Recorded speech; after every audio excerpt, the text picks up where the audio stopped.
I used to be good at maths. Math is the universal language, they say, and like a child learns how to play, I learned to speak this language better than my native tongue.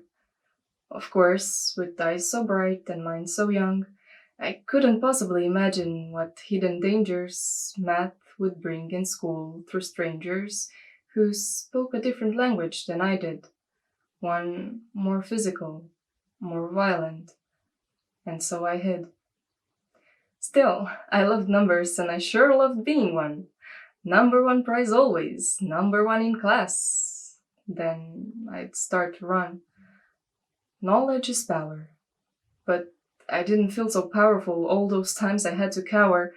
I stopped counting on my fingers to focus on my other parts. Arms, 5 bruises. Legs, 6 red spots. Then again tomorrow night. Arms, 8 bruises. Parents' room. A second fight. I used to be the best at maths. I'd run outside and count the pretty flowers I would pass. With a smile, I'd tell the kids all about my newest class. But they wouldn't listen to the freak. Mom would say I was unique. But was that really a good thing then? I began to wonder if a mere 10 was worth exchanging for a sweet, sweet friend, just to have one of my own. So I started to pretend. Clueless on relationships, I'd stuff my jacket's pockets, fill them up with candies of all sorts and many chocolates, in hopes that kids would like me more if I had something to give. All for us and none for you, laughingly they'd say to me, then leave. Swinging by myself, pockets empty and eyes full, quietly counting my hairs, careful trying not to pull, as there was nothing else to count. 0 candies, 0 friends, still cast out. I used to be so good at maths, and I believed I could solve any problem in the books. But happily watching my mom roll her sleeves up as she cooks, this one time I can't come up with a solution. Just confusion. With arms so similar to mine, 7 blue and purple spots and yellow 9, my dear mother gasps in shock. Reassuringly, she ushers me outside to play as the doorknob turns to lock. There were no fresh meals that day, nor problems solved, only dismay. My mother switched to longer sleeves, and so did I. And though no words were shared, at night I would recognize her cry. I didn't understand back then what the numbers on the papers meant, or knew about the frequent sums that she secretly had lent just to keep me well. But was she? It was pretty hard to tell, especially at night when Dad would wear one of his dark and scary scowls, and I knew that to the brim the pin was full of teary paper towels. I used to be very good at maths. With hopeful thoughts and a courageous heart, I switched schools, excitedly anticipating a fresh start. It wasn't easy being the new kid there, to be greeted every morning with a collective glare, but my arms remained all clean, so I didn't cause a scene. It was when I raised my hand, shyly rushing out my answer, that the war began again, just this time without a censor. I truly loved maths, and there was no hiding it. The teachers praised me, so I didn't want to quit. But every 10 equaled another 10 curse words my way. 10 paper planes hitting me throughout the day. 10 accidental gums stuck on my clothes and in my hair. 10 art projects ruined by a spiteful tear. And there would I, my ponytails, abused already by their hands. And cry would I, 11 10, still with 0 real friends. I used to be good at maths. Still the first one in my class, first one they loved to harass. Shells were bending down with prizes that I thought as compromises for my family to love me. Sure, my mom would twirl with glee. At every school festivity, she would cheer for me so proud. Yet that wasn't quite enough. Through the people present there, Dad was nowhere to be found. Autumn came around again, making me a fresh sixth grader. And with gloomy skies above, I first met my brain's invader, which I didn't know yet had a name: depression. Confused and sad, with no confession, I looked down my arms, pale and clean for once this time. Didn't know I was last seeing them sans grime before I made the first red line. To this day it left a sign. I used to be quite good at maths, but though X's and Y's were fun to solve for, it was far more interesting to watch the drips pour down my now massacred arm. In the end, what was the harm, other than my own pain seeping through the jagged cuts that each came with whys and whats? Why me? What's wrong? Didn't think it'd last for long. Mama cried when she found out. Her eyes were sad and a turned down mouth that, though I'd seen multiple times, I couldn't fit it on her face. That day, I felt her shake in my embrace, and I broke down with her in tears, making promises I thought would last for years, but didn't, 'cause as my friend returned inside, the blades were the only way I knew to shut my mind. I used to be pretty good at maths.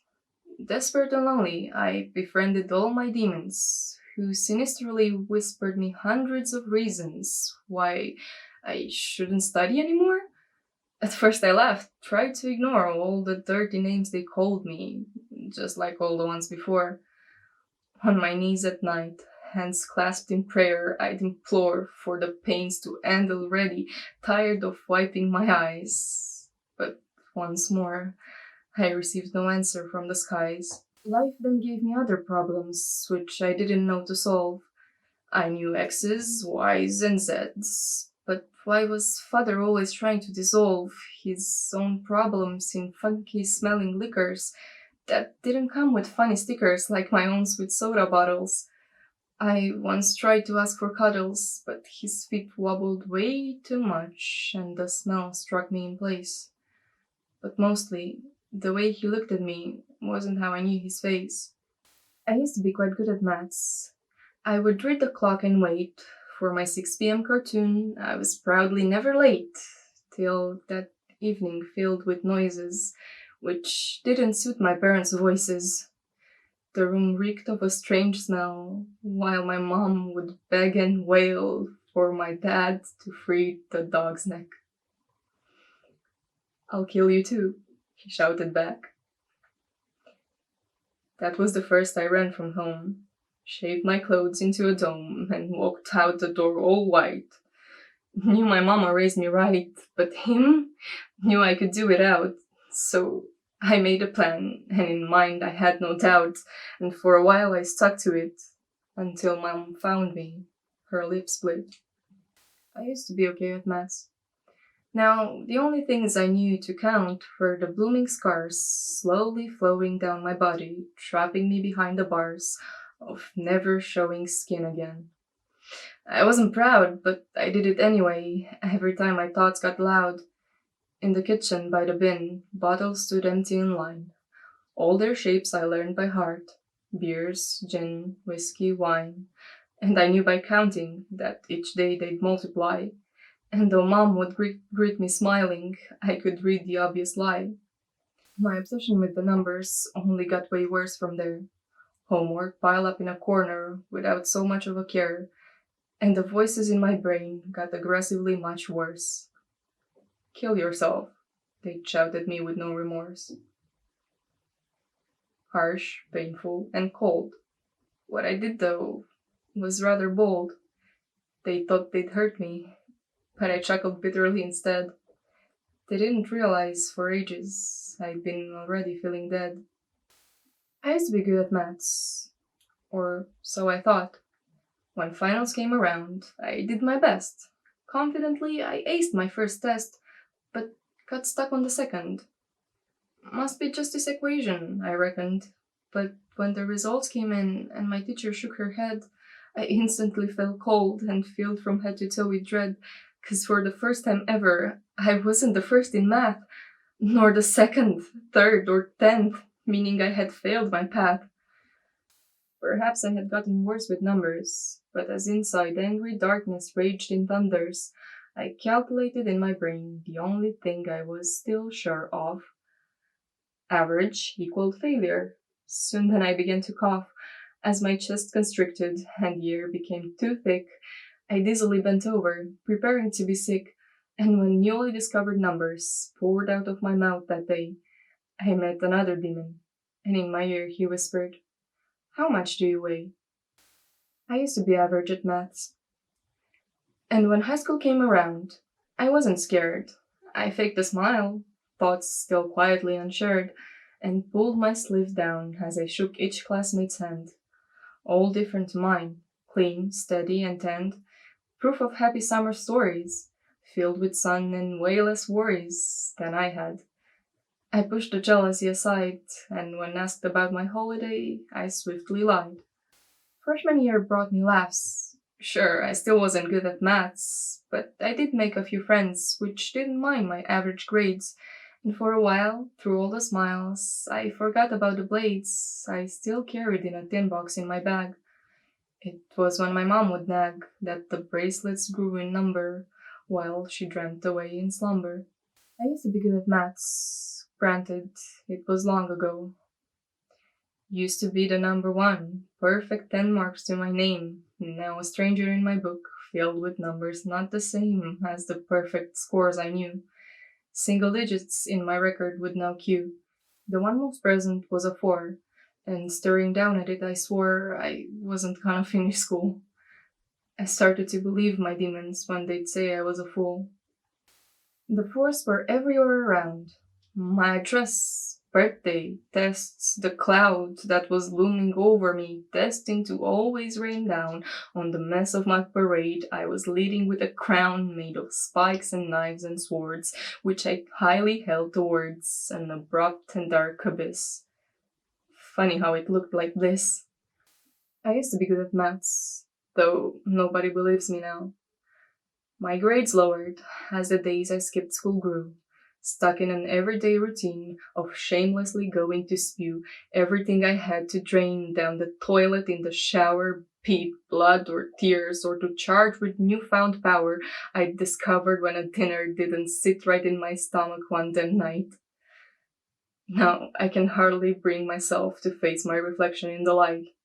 Still, I love the way I felt, finally having control. Didn't take me long to stumble down an even deeper hole. Fat, fat, fat, years on end would be my song. The kids would sing out loud, mocking me for looking wrong. Now I have it on repeat every time I swallow lunch, and with them, in unison, eagerly adding a punch, was the one voice I'd ignore previously yet still bound, sick and twisted in a moment to take over with no sound, tightly strapping me to beds. My own, the hospital's up next. Anorexia calmly wrote on bathroom walls my goodbye text. I used to be amazing at maths, especially when I'd count the numbers on the boxes in the room, products which I couldn't actually consume unless I wanted to lose control of the reins held in my grip and binge again and fail and slip into an even deeper torment state. I knew the foods were sheer bait for me to pig on and despise my growing image, contradicting thoughts and needs, constantly running in scrimmage.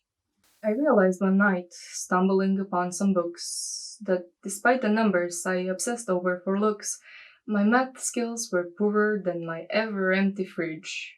Trying hard this time to avoid another binge, I took precautions, knowing how much I'd regret, because any tiny little bite was a massive harmful threat of calories that would ruin all my steady calculations.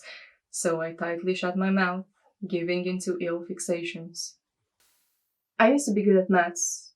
I truly was. Theorems, figures, and roots, I loved knowing them equally. Now I step onto the scales while the numbers mock me evilly, and the only figure on my mind is my own.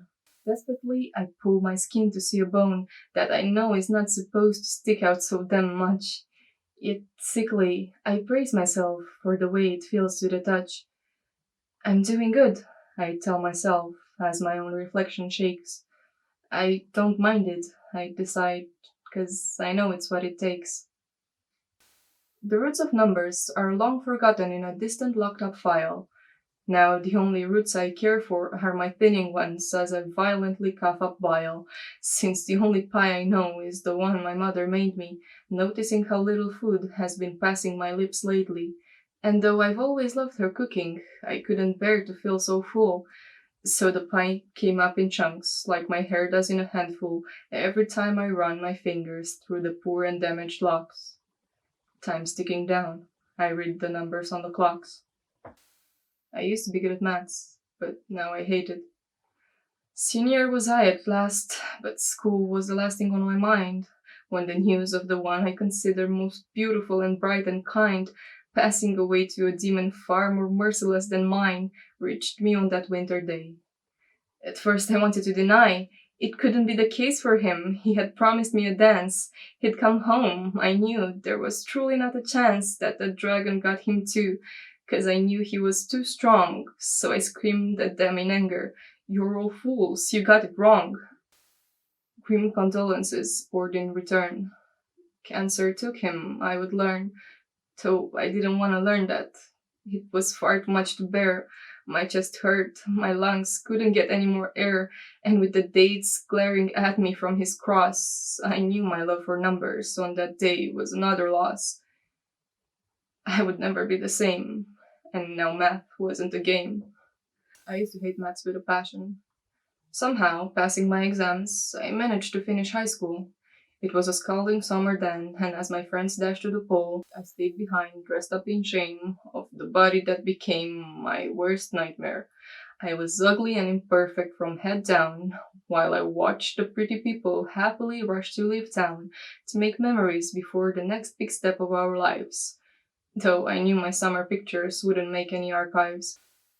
I was lonely that year once again, had no one and not a single plan as to what to do and where to go. None of my friends took it slow, and as the letters of acceptance quickly reached them one by one, I realized the fun was done, and when none of them picked up their phone, I knew it was useless to leave a message at the tone. I used to hate maths. Things change with time, is another lie they say, and I jokingly reply, well, I am still gay, but they don't think that I'm funny. They ask about college and money, and brag about their golden kids, who don't appear to have any needs, as their schools are so prestigious, and their salaries, they're bigger than my monthly intake of calories. I do not care, I stand my ground, I'd rather keep going round and round like I have been for a while. Though forgotten in a pile is my miracle diploma that I frankly want to burn instead of being forced to learn another useless thing like math for however many years. Oh, here come back all my fears. I used to utterly despise maths. And though I said my goodbyes to the vile subject, I occasionally met it through some boring project I'd quickly put together just to sleep throughout the class. At first, I found uni a lot easier to pass, but knocking on my inner door were all my tenants simultaneously calling me whore for thinking I could dare to have some fun at a party thrown by another girl in year one. Alcohol went down too easy, but when my head was finally dizzy, I discovered I could think. I then didn't try to link my new addiction to the past. The rhythms were a bit too fast, and when unknown hands offered me some funny pill, in no time I accepted a new deal. I used to not remember maths, and I liked it better that way, when my body used to sway, along with other shapes that changed throughout the night, sometimes deranged, but I welcomed all the feels. I didn't need any more meals other than liquids and smokes. Felt like everyone was cracking jokes. I never liked my body much before, but as perverted voices promised me to want to adore every little piece of me, I believed I had a worth. It didn't last for long, my mirth, 'cause every meaningless kiss I would count, every word and touch and drink, in no matter what amount, would not be strong enough to drown why my insides made me frown. I used to think I knew maths. The parties were many, and my marks were poor. With invites booming like a lure, I took the bait too many times. my wallet empty of old times, but phone was full of tens of contacts, which had become in time some contracts I would soon be forced to break. It was for everyone's sake. A one with zeros, but not together once more. Countless nights of losing faith on the dirty bathroom floor, and the only thing more toxic than my own suicidal thoughts were the couple friends who called me when they only needed shots.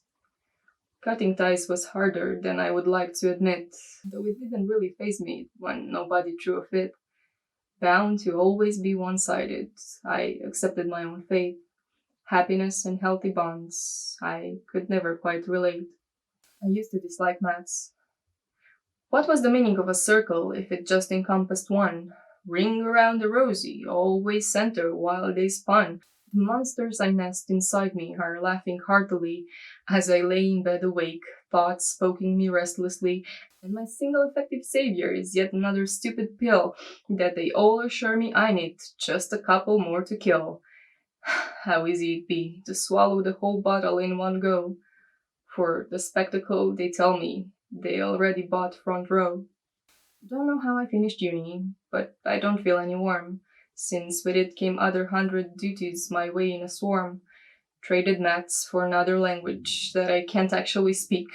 7 years of kanji that for others took a week. Think my Japanese is bad? Wait to see my mathematics. All my skills have long gone with the books inside the attics.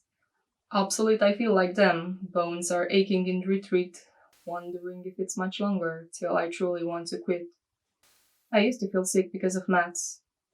Calories I'm used to counting, but some objects and actions? Recently my brain's decided it won't let me act in fractions.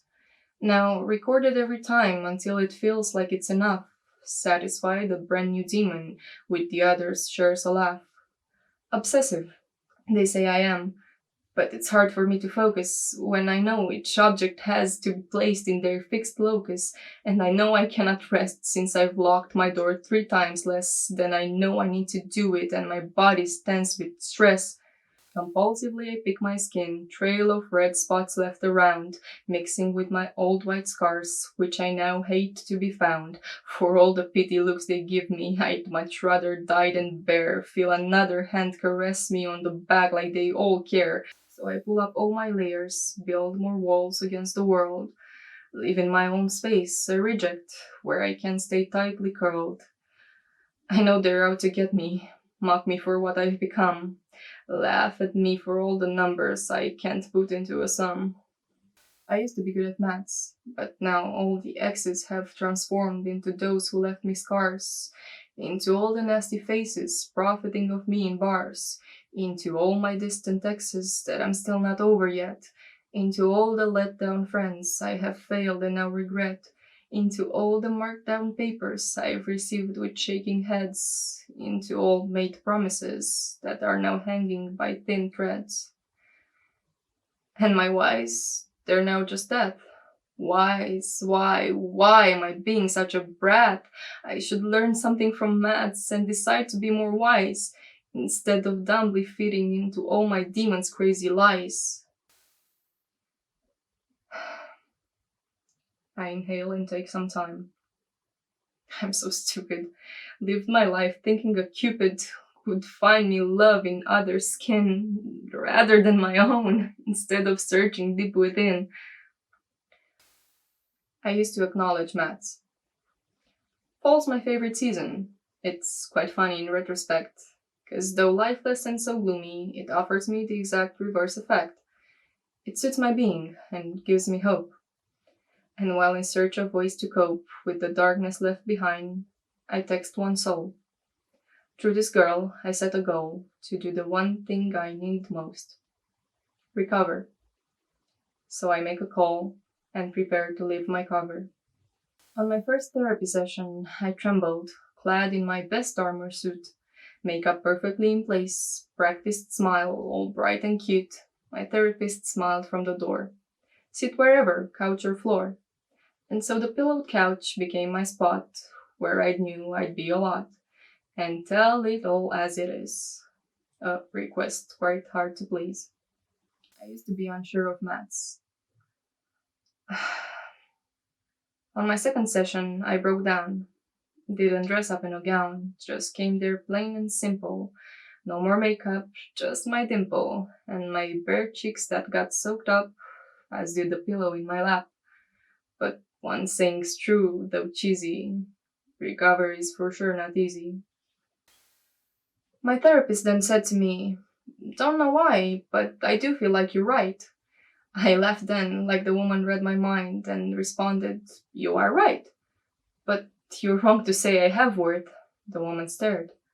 "I am useless, dumb, broken, and tired. I don't know maths, I can't solve problems, I'm a slob." The woman laughed. "Don't be silly. Problem solving? That's my job." And I began to smile again, slow and more real than all the smiles I shared that week. For once in my life, I didn't feel like a huge freak. I used to be good at maths. And though I'm not as good today, I now wish for and I pray that I will soon fully accept that. I don't want to dislike math. It's just the numbers drive me crazy. But I now know it wasn't lazy of me to give it up when I did. Really, I wish I could hug that kid. So I came up with a decision to make some maths of my own. With my maths, I know I will surely never be alone. Like Radiohead, I'll believe in two and two making a five. And from now on, I shall count the days that I'm alive. Because that is what I need to do. I sincerely can say I now have a loving crew who accepts my crazy mad self and my constant calculations, and for who I am entirely, they give me their congratulations. I used to be good at maths. I still am, when I count my blessings every morning, when my brain doesn't scream at me in warning that I ate too much for dinner, and I see myself a winner every time I finish plates. And I don't worry about weights while I dress myself all pretty to go out into the city. Every night, before I sleep, I have one ritual that I keep to give my mom a kiss I mean. For a while I haven't seen any frowns upon her face. I like being in this place, a place where maths don't matter at all. Only I do. I matter. And knowing that, I now stand tall. I used to be good at maths, but that's not important anymore. They are. This is what friends are for, is what I hear every time I look around. Grateful to be and to have found people who see me for all that I am. Paranoia still grumbles that it's all a scam, but I now see the truth, and the truth is that life sometimes takes, but it also gives. I found a home in them and myself. I took out my books and exposed them on shelves. For even though math's been what I've thought of foe, I've made peace with it and left room to grow into all that I want, all that I can, and all that I know I can. And for the first time in ages, I've thought of a plan for what I want my own future to be. I want to be happy, but for now, I'm happy to be. I used to be good at maths. Now I'm just good.